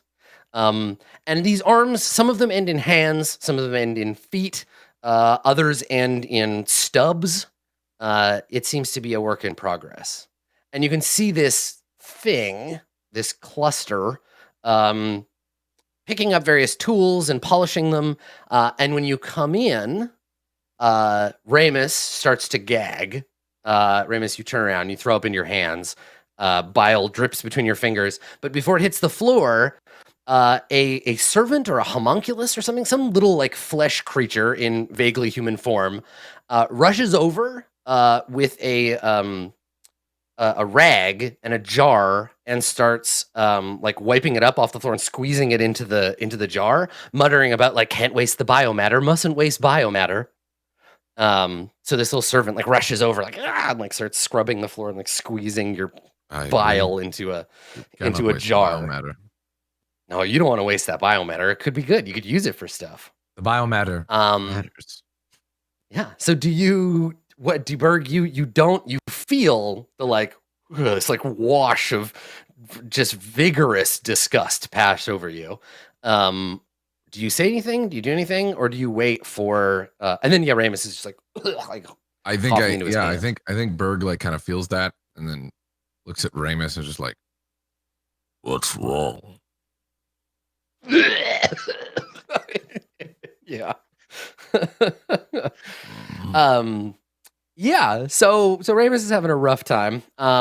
Your friend, last job, comes in behind you and he sees Ramus, and he gives you a look. Maybe you don't catch it because your eyes are all watering, but Berg, you see it. The look is like pity. Like this is like lower. And he's like, oh, I thought you would be able to handle this, but okay. Like he's not disgusted with you, but he's just like, oh, okay. You're not as cool as I thought by like a little bit. And then he turns to this arm seraphim, this cluster, and he says, puts his hands up and he says, Aorta, it's so good to see you again. You've made some additions. And the ball rolls forward on its arm limbs, and as it does, the face shifts within with a kind of like knuckle cracking, like cartilage sound, so that it's always facing forward, and it rolls forward, climbs up over its table, and approaches. And Last Job, shakes a couple of its hands, and there's a voice from the mouth, and it speaks with a series of harmonized vocal chords. So you hear maybe 6 different voices at different octaves speaking when he speaks. And Aorta says, "One last job. Good to see you again. Good to see you. You've got my juice. I see. I'll take that." And he like takes it away from him, and it kind of passes it over the sphere and back onto a shelf. And then he turns his face, his multiple eyes towards you, and he reaches in and he plucks one out, and it's still like reeling the optic nerve, and he points it at you, Berg. He like extends it and like it gives you an up and down, and he says, "Who's your friend?" You say anything? Is he saying, like, is he waiting for me? Well, I'm just saying either he's asking me or He just asks, and I think that One I'm Last gonna give it a Job beat looks to at see if you. He anybody- looks at you to give you the opportunity to introduce yourself. I am Bert. And there's a pause, and the eyeball blinks, and like he closes his hand and opens it, like he wets the eyeball, and you can see its pupil kind of open and close a little, and he says, "You're what? You're a Bert? What's your name, Bert?" It's Bert. "That's no such kind of a name. What sort of a name is Bert?" And he turns his attention back on One Last Job, and he says, yes, they both have unusual stories. You won't have met any like these two. I was saying just on my way over here that this one," he points at you, and he says, "this one's had some good work done." And Aorta says, "Well, I'm being rude." And there's a shiver that passes over the thing that can only be imagined as like its version of a curtsy. So like its knee arms kind of bend, and it Very like respectful and curtsies to nice. you. I appreciate that. Yeah, and and it says, "I am the flesh crafter. Where did I leave my aorta? Named such because of all the things that I've lost. That's the only one I was unable to find. If you see an aorta lying around, you'll bring it to me, won't you?" Yes. And he says, "Good, good, good. How much would I have to pay you to get you on my table? I'd love to take a look at the insides of you."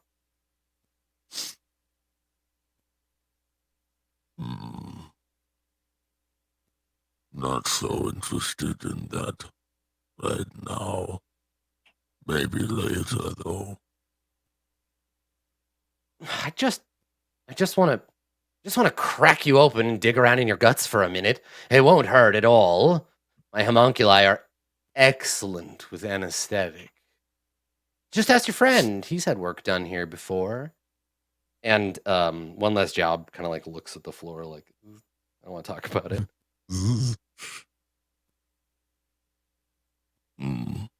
What about you? Looks at Ramus. Yeah. So we look over at Ramus, and Ramus, I imagine, is like, you're not like buckled over completely, but you have that kind of like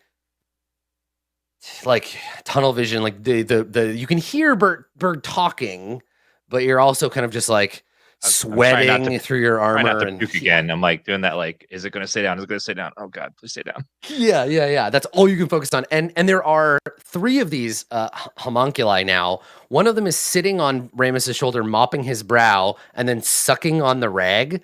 And the other one is like screwing the top on the jar, which now has like a little layer of Ramus puke on it. And then a third one that is just kind of like eyeballing him up and down. And they all look like tiny, like elephant man, kind of like they're all deformed and they like limp and and they're all just like this big and kind of tending to Ramus.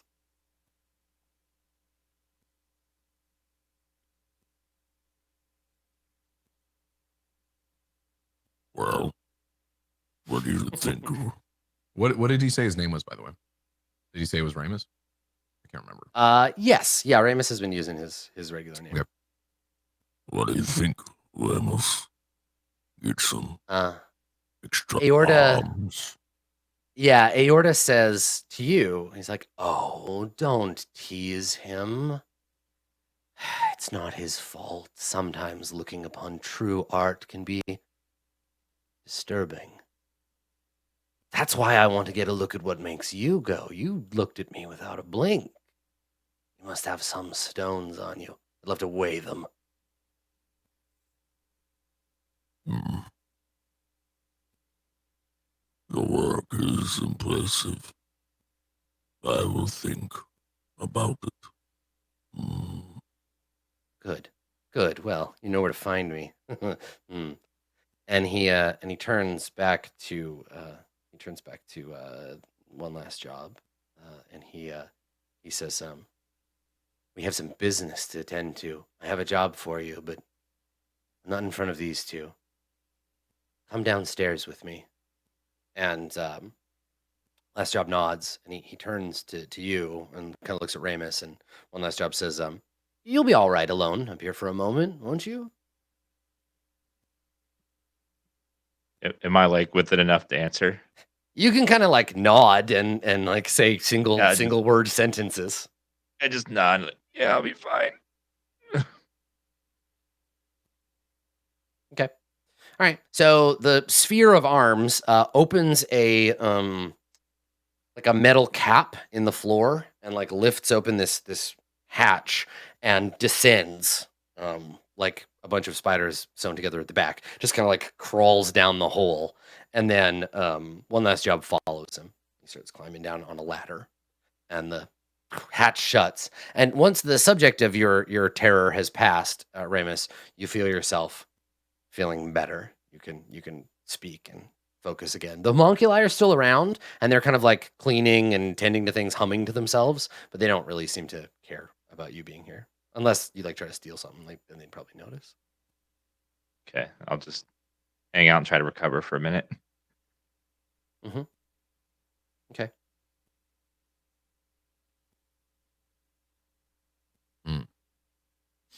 Or like, are they've left now at this point, right? Yes, yeah. It's the two of you, and the homunculi are kind of like alone in this Yeah. flesh igloo. Berg like eyes the homunculi and like just sees what they're doing. Yeah, they're just tidying, just walking around. Yeah, so if they're like busy doing their own thing, he just heals over to Ramus, just like, Are you okay? Just it was horrible. How could you look at it? Oh, I've seen many horrible things in my life, Ramos. That is just another. but seriously, that was it's disgusting. I barely passed my eyes over it and just ugh. Hmm. I don't know The if I want. smell. The smell is clawing at the back of your throat. Ugh. Hmm. Well, you know, I smell bad sometimes too. I've smelt you at your worst. And this is nothing like that. It's way worse. Otherworldly smell. Huh. Ugh. Get it? Because we're not in our world. Other world? What? he's saying this to you quietly, by the way, so they can't hear. Yeah, that's okay. That's why I knelt down and laugh at his joke, Ramus. What the fuck? I'm trying to get you to not to seem like I don't understand what your joke is. I'm like I don't what? Well, otherworld, we're not where we come from, right? So Oh, so I thought maybe I said it wrong. so this is otherworldly. So like not our. I think I understand what you're trying to say. I think I get it. I'm not good with jokes. You know this. Hmm. It's fine. It's okay. You need to get one of these little creatures. They are really good at cleaning. There's not a spot of puke on the floor. Do you see that? What about One there? of them is labeling like a piece of paper with a quill and putting the label on the jar of your puke and putting the jar on a shelf. Hmm. Try spitting on the floor, Berg. See what happens. Why? See if they clean it up. Oh. Hmm.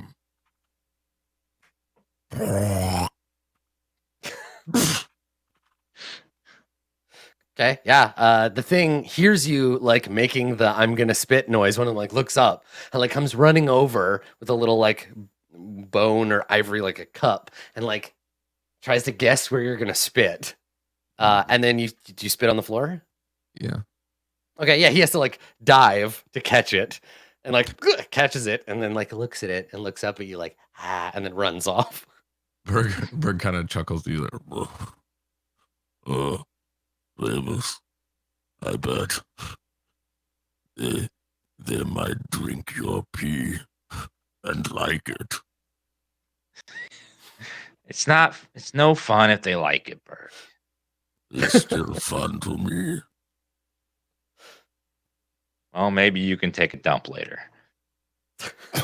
Hmm. I haven't walked you in a while. Yep.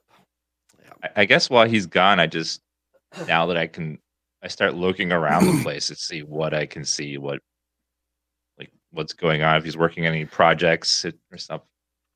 Yeah, I mean, I feel like given the nature of this place, it would be remiss of me not to describe that one of the tanning frames has like an enormous smiling face stretched out on the front of it. I feel like it's at least got to be in the background. But yeah, I mean, it looks like a workshop. It looks like a leather crafter's workshop, but it doesn't have any of the tools for making things out of leather. There's no string, there's no needles. Whatever tools this thing uses, they seem mostly about separating flesh from bone or separating skin from flesh. And then there's some other process that this flesh crafter uses, and it probably involves the juice. And it sounds to you like there's like a basement below this with some kind of like lab or something where he does the real work. Mm-hmm. This is more like a kind of like a showroom or a place where he does exams. Yeah, like the front room, sort of appraising kind of stuff. Yeah, exactly. And the real Keep real talking work is about the done. room. It's delicious sounding. The real work is done down below. Yeah, I don't see anything too crazy in here, Berg. Are you gonna let him poke around in you? Hmm. What if I die and I can't come back? Well, We still don't know. I'm gonna take a guess that someone like that can turn into that creature probably knows how to not kill you while looking around inside you. But- This is my guess. But if they look, won't they know we're not from here? Well, you could say that that he can look around inside you, but only if he makes you a disguise. That way you can walk around the city and people can't recognize you. But this is not a cloak over me. How will I go back to looking normal? Have you ever looked normal? Ramus, I don't want 2 arms off of my head forever. Well, the thing is, You got a lot of heat on you, buddy. I'm afraid that you're not going to be able to walk around here for too long without running into them again. I know this is kind of permanent, but you might be able to describe what you want to look like. Want to have bigger tusks? More arms? Listen, Berg, your tusks are as big as they need to be. They're the tusks that the gods gave you. You don't need a tusk job just to impress Ramus, right? If Ramus is telling you your tusks need to be bigger, that's not a problem on him, not you, buddy. You're just beautiful the way you are. But Listen, I mean, if the tusks give you more confidence, I say go. Yeah, for it. I mean, if you want it for yourself, absolutely go for it. Your tusks can be as big as you want. But when I look at the courtgram scrolls, everyone has huge tusks. All the other boys have bigger tusks than you. Aw. Your body is beautiful, Berg. Don't let anybody tell you Some otherwise. say it's just all by an artist that they're changed. I don't know. Think about the orc with the biggest tusks you've ever seen. And now think of tusks that would make that orc go, damn.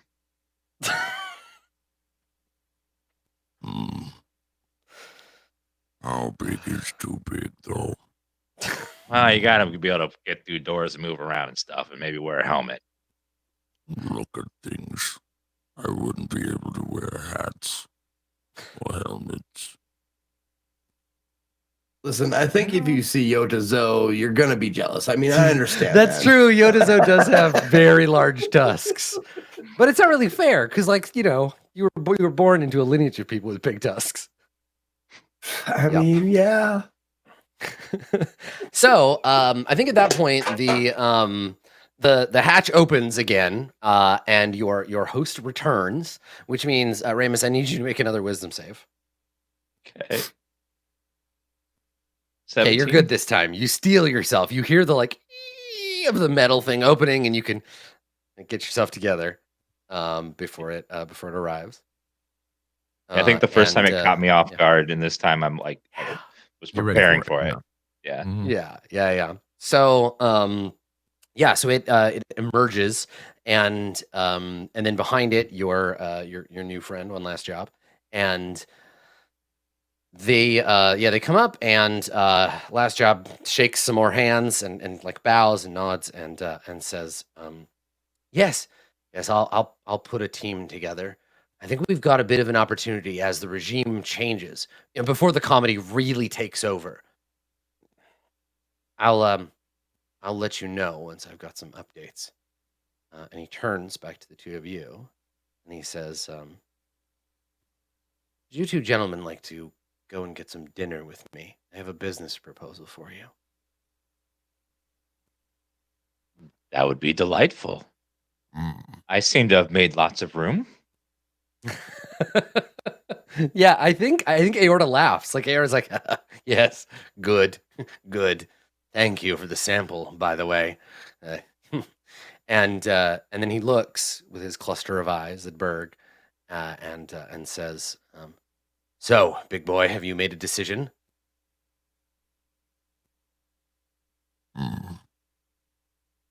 Yes. I Well, think what will it be? you can look around, but you must make me look very cool. His eyes blink. And he kind of opens and closes his mouth, and he says, "You're going to have to be more specific than that. I don't do unspecific jobs. Tends to turn out badly. Someone comes in and says, 'Make me beautiful,' and I do. And they run screaming and never come back." Yeah. More battle-hardened. With, I don't know, Ramus, what do you think would look good? He's like shit. I yeah. didn't think of anything. Aorta puts he up also some said hands. that kind of nervously. Yeah, Aorta puts up some hands and says, I understand. It's a big change if you want work done.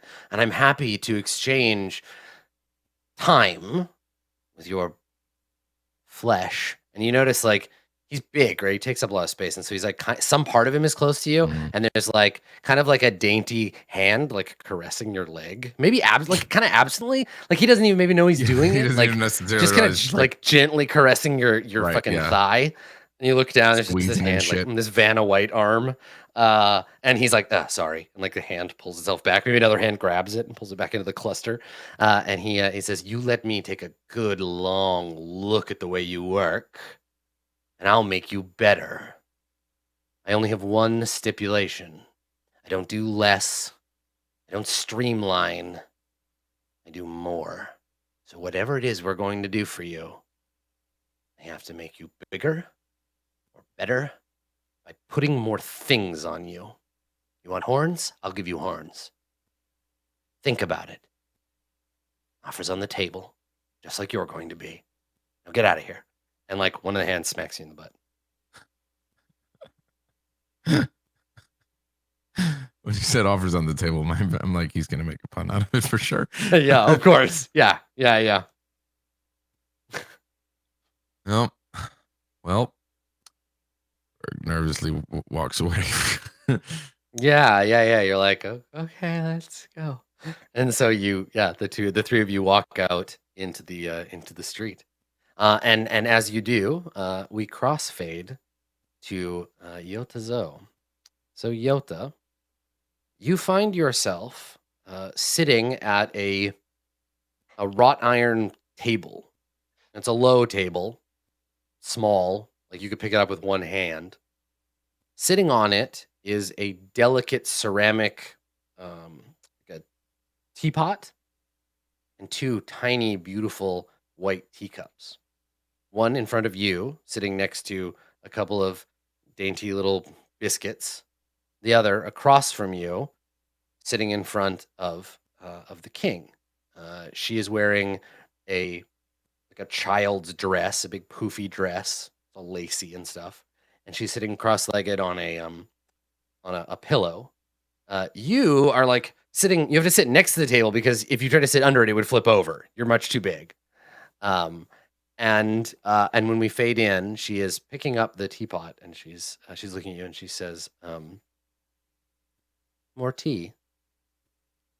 Smiles placidly at you. It's not a question. Of course. You are the host and I am the guest. It would be rude of me to deny it.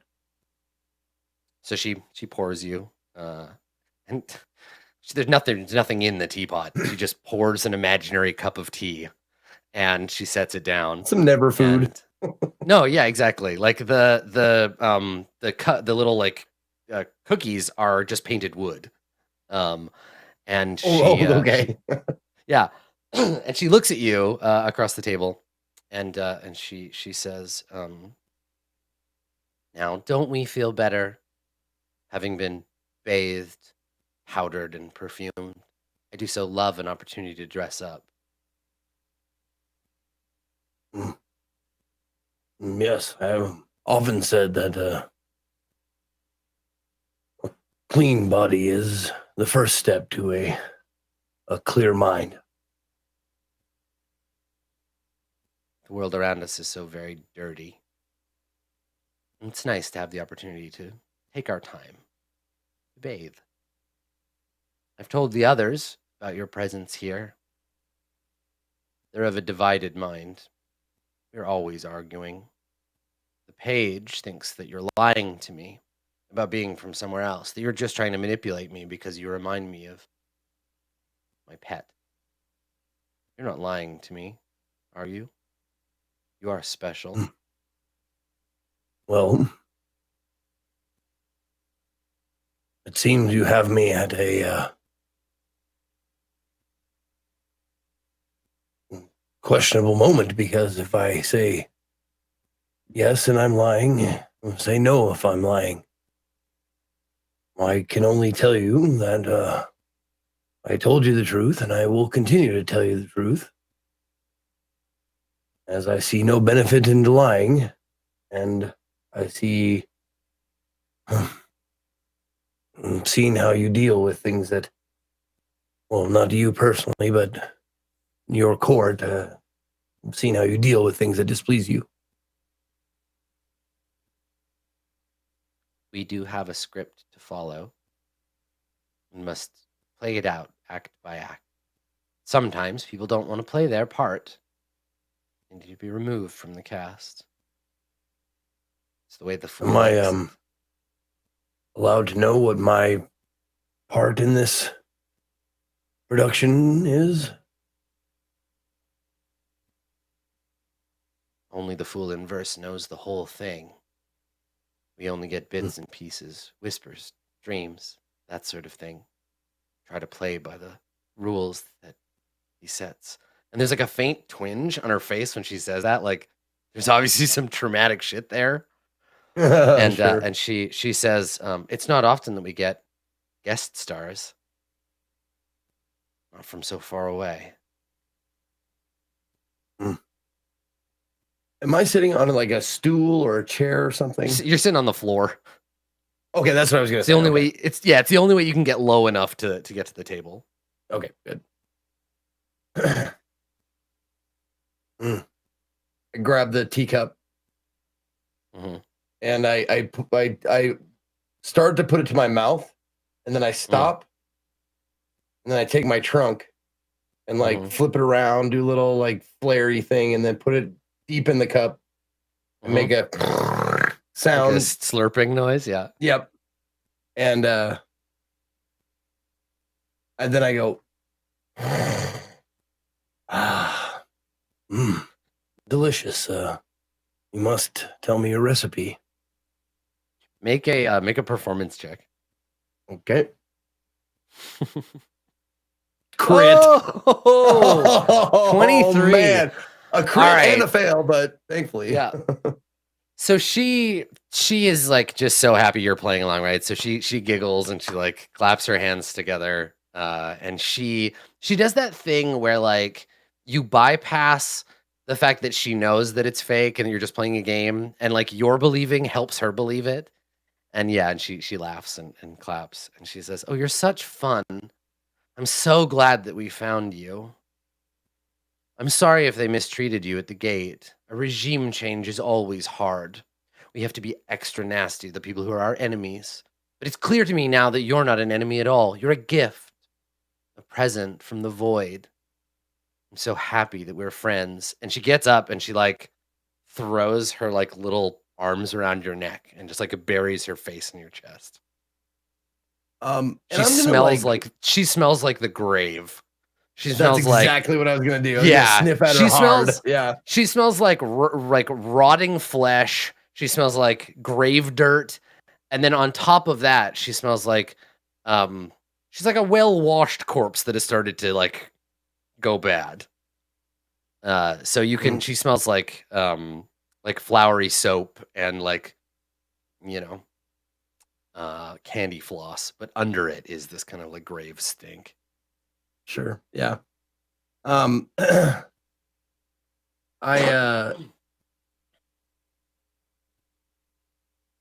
I as she's hugging me, I say to her, "You are too kind.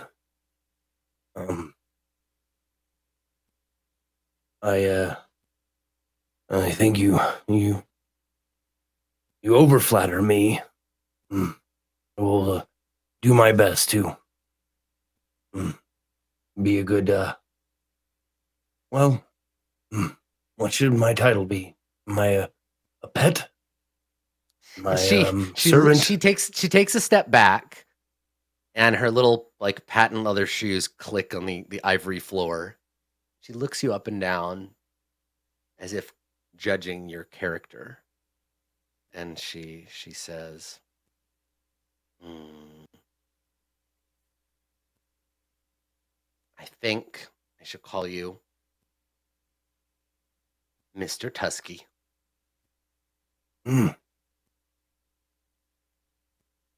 I very much like it. Very descriptive. She nods. She like pats your tusk, and she says, "I do so love you, Mr. Tusky. I would like to give you Here. a gift." Grab a hold. Both hands now. Be strong. Mm-hmm. And I attempt, like, if she does it, I attempt to pick her up. You pick her on up. my tusk and like swing her around, like back yeah, and forth and stuff. she's very, very light. So if you just like, she can sit on your tusk and you can like, and she like laughs and gets you to stop. Like she starts like having an asthma attack or something. Like she's just like, Mhm. and like she gets down off of your tusks and like steps back and she's like, that's quite a lot of excitement. I'm not used to so much. You see, the knight, he's so sick and weak, and the other two won't take care of him, and so I must. And I've been very good and very dutiful, and until you came along, I had so few friends. I'm glad that you've come here. I tried before with that dog, but he was a very bad dog. You had to send him down into the basement. He wouldn't listen, you see. But not you. You're so very good. A dear and good friend. Tell me, Mr. Tusky, what do you wish? In all the world, if you could have anything at all, what would it be? And then you tell her you want to be a dragon and you turn into an egg and it's a Yeah, exactly.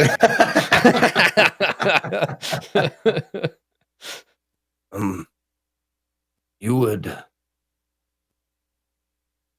And this may sound like it's out of character, but it okay. Just, you'll understand what I mean.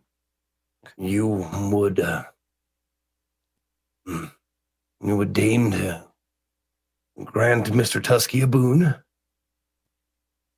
And yeah, and she nods and she says, "You're my friend, aren't you? And that's what friends do. They give each other presents. I'm sure I could make it a holiday today. I can do that, invent those sorts of things. We'll call it Elephant Day. And everyone has to dress like an elephant all day long. What do you think? And give presents. Right. Presents for elephants." It sounds delightful, but I have been honest with you so far, and I will continue to be honest with you now. I'm not going to tell you what my very first wish would be, because it is something that may serve to upset you. So if you wouldn't mind, can I tell you my second wish?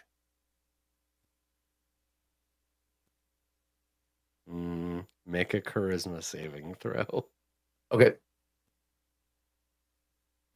Oh, a saving throw? Oh, fuck.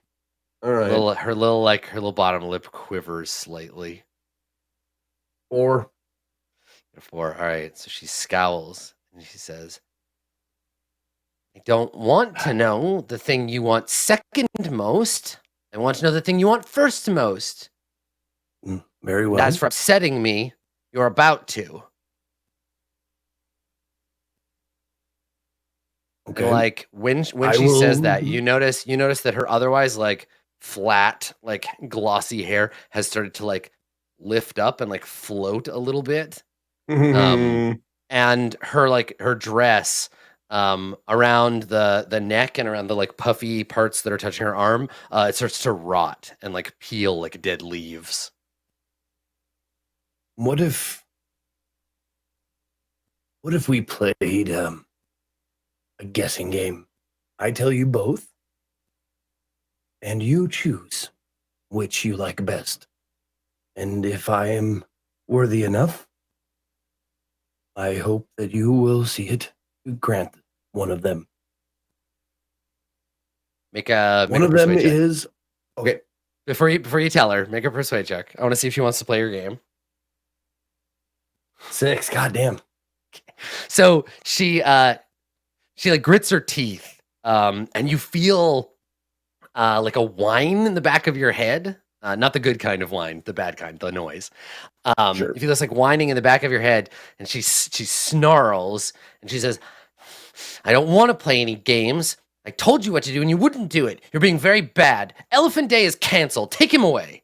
And guards approach to like take you back to your room, and she's just like temper tantrum and just like turns away from you.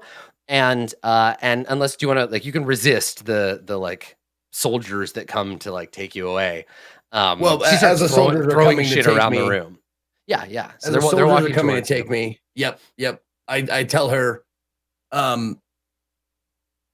my first wish would be that I would be cured of a sickness. And I thought it might upset you because it would make me appear weak.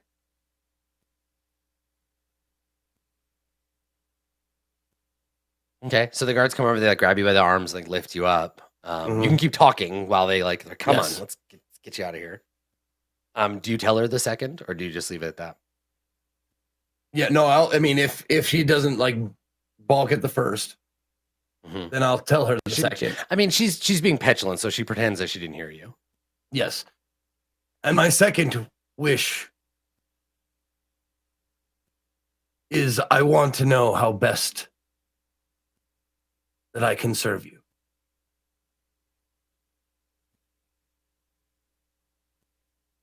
Okay. And that's Right. why I didn't tell you the first time, because the first wish was so selfish. And she makes a point of like being loud and pretending like she doesn't hear you, but you know that she did. But you were taken from the room and returned to your own before you can see what her reaction is. She'll sit with that wish for a bit, at least long enough for us to take a break. So we'll take a break here, I think, and when we come back, we'll see what happened to Maharib after getting baby head laser beamed. Yeah. I don't know. That'd be good This times. place is weird. All right, that's just how it What is. was flashback to Maharibi just like face down in the mud? Just My, blowing like, mud blowing bubbles. up. I had a mental clash because I couldn't get the. Do you remember in Toy Story 1, the baby that's like been made in? Is it Ralph? What's the bad guy? With the metal Yeah, spider leg. that's what thing. I was thinking. Yeah. That was the thing that was crawling around in the swamp. Some version of that, but. My favorite thing about describing Sid, like yeah. monsters. Yeah, Sid. My favorite thing about describing like monsters or anything that don't have like a quick analog in the monster manual is seeing what people are thinking of when I'm describing them. Because you describe something weird enough and everyone has to draw from their own experience, like with movies they've seen and stuff. So Right. it's really fun seeing like people post stuff in chat. Yeah, I went for the pretty good. spider baby from Sid. That's where Yeah, mine right? went. So, Big yeah. weird baby head. Anyways, we're gonna take a quick break. We'll come back and we'll go into the second half here of episode 108, I believe, of Court of Swords. So don't go nowhere. We'll be right back with more. We'll see you guys then.